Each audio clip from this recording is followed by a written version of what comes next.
인물중심, 기업분석, CEO 톡톡. 안녕하십니까, 곽보현입니다. 오늘은 국내 최대 철강회사이고 또 세계 탑5에 드는 포스코와 그 포스코를 이끌고 있는 최정우 회장에 대해서 이야기해 보도록 하겠습니다.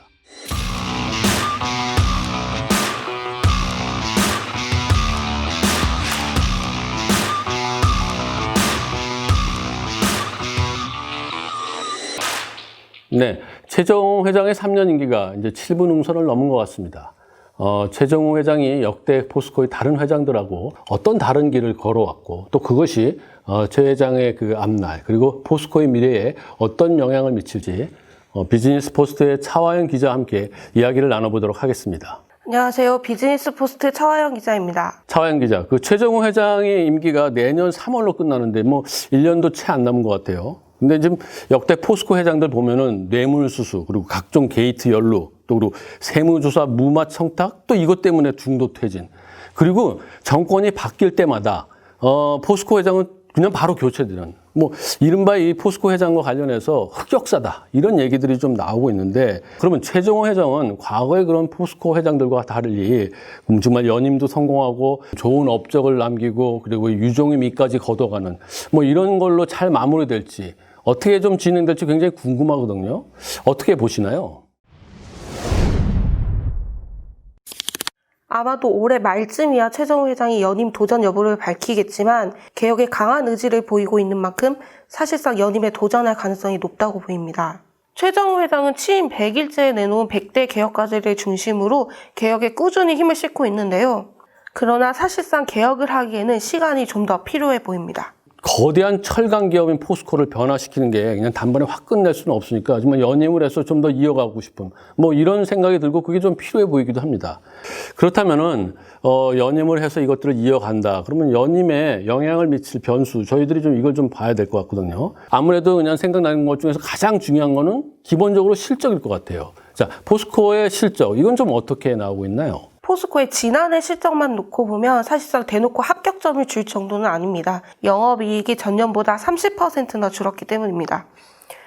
하지만 재무 구조는 오히려 좋아졌고 또 철강 업황이 계속 나빠지고 있다는 상황을 따져보면 포스코 실적을 잘 방어했다 이렇게 평가할 수 있을 것 같습니다. 네, 그렇군요.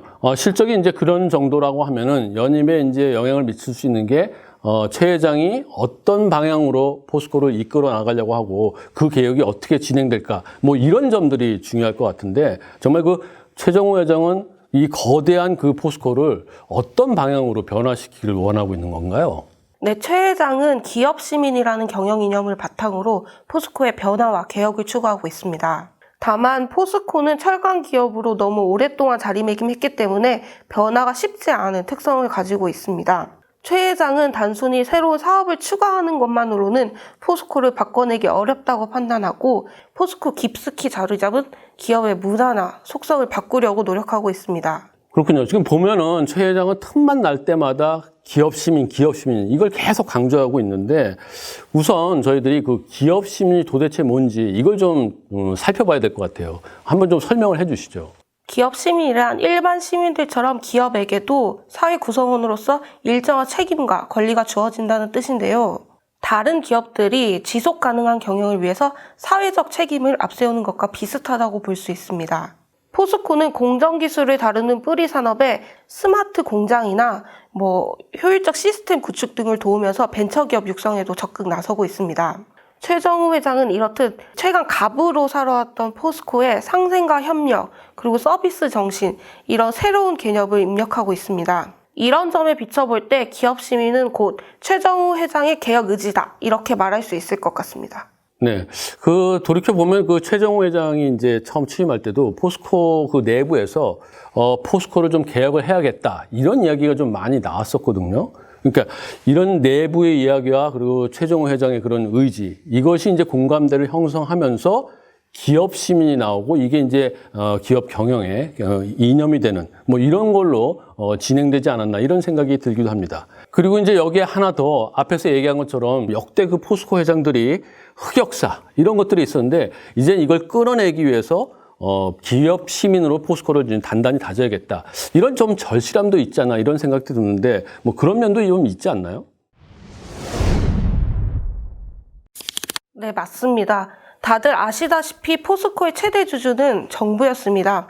근데 정부가 가지고 있던 지분을 모두 팔면서 포스코는 2000년에 민영기업이 되었는데요. 그런데도 과거 그림자를 벗어나지 못해서 정권의 외압에 끊임없이 시달려왔습니다. 포스코 회장 자리는 정권의 전리품 정도로 여겨졌고, 이렇다 보니까 경영 능력과는 관계없이 정권이 바뀌며 회장 자리도 바뀌는 이런 흑역사가 되풀이됐습니다. 네, 최정호 회장이 기업 시민이라는 개념을 가지고 나온 것도 이와 같은 그 공식들을 이제는 깨트려 버리자, 이런 뜻이 좀 담겨 있는 것 같은 그런 생각이 듭니다. 자, 내부 개혁은 이제 이렇게 진행하고, 여기 이제 필요한 것은 경영권을 승계하는 이 시스템이 좀 안정화되는 것, 이게 좀 필요할 텐데, 경영권 승계 프로그램, 이건 좀 어떻게 진행이 되고 있나요? 권오준 전 회장 같은 경우는 전면에 내세운 건 아니었지만 후계자 양성 프로그램을 일부 가동하기도 했습니다. 하지만 지금 같은 경우는 아직 기업 시민이라는 경영 이념이 그룹 전체에 뿌리내린 게 아니다 보니까 최정우 회장이 연임에 성공한 뒤에 오히려 후계자 양성 프로그램을 적극적으로 펼칠 것 같습니다. 사실 그 포스코의 좀 역사를 살펴보면은 포스코는 역사적 고난의 대가로 세워진 기업, 이런 말들이 나옵니다. 이게 뭐냐면은 1965년에 한일 협정을 하면서 거기에 일본으로부터 이제 배상금을 받았는데, 이 배상금을 기본으로 해서 포스코의 전신이 이제 포항제철이 세워졌거든요. 그래서 이제 국민기업, 좀 더 이제 모범이 되는 기업, 이렇게 좀 거듭나야 되지 않냐, 이런 얘기 나오고, 최 회장도 이런 점에서 굉장히 무거운 책임감을 가지고 있지 않나, 이런 생각이 듭니다.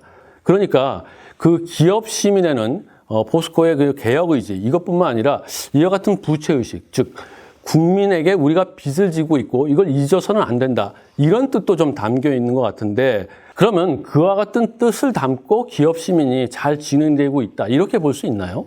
포스코는 최정우 회장이 취임한 뒤에 협력업체와 상생방안 등 이런 측면에서는 크게 발전했다는 평가를 받지만, 노조 문제나 안전 문제, 납품 비리 관련해서는 여전히 골머리를 앓고 있다고 볼 수 있습니다. 최근 포스코가 물류통합 계열사 출범을 예고하자 해운업계가 반발하고 나섰는데요. 해운업계와 생길 갈등을 어떻게 봉합하느냐도 기업 시민 평가에 영향을 줄 수 있을 것 같습니다. 상황이 이렇다 보니 아직은 기업 시민이라는 화두를 던지고, 그리고 이것을 하나씩 만들어 나가는 과정이라고 볼 수 있습니다. 다시 말해 성과와 평가를 논하기보다는 현재 진행형인 과제라고 볼 수 있습니다. 네, 그렇군요. 잘 알겠습니다. 오늘은 그 되풀이되고 있는 포스코의 그 CEO 흑역사, 이것을 좀 끊어내기 위해서 정말 그 기업 시민이라는 개념을 가지고 포스코의 대변혁을 이끌어 나가고 있는 최정호 회장과 그 개혁 의지, 이런 것들을 좀 살펴봤습니다.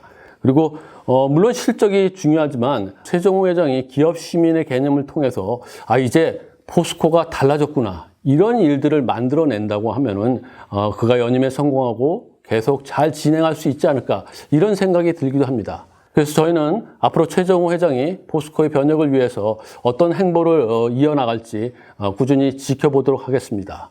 오늘 CEO 톡톡 이야기는 이 정도로 마무리하고요. 다음 시간에는 최정호 회장이 포스코의 미래 변혁을 위해서 어떠한 사업들을 구체적으로 준비하고 있는지, 이 점을 집중적으로 살펴보도록 하겠습니다. 오늘 CEO 톡톡 여기까지입니다.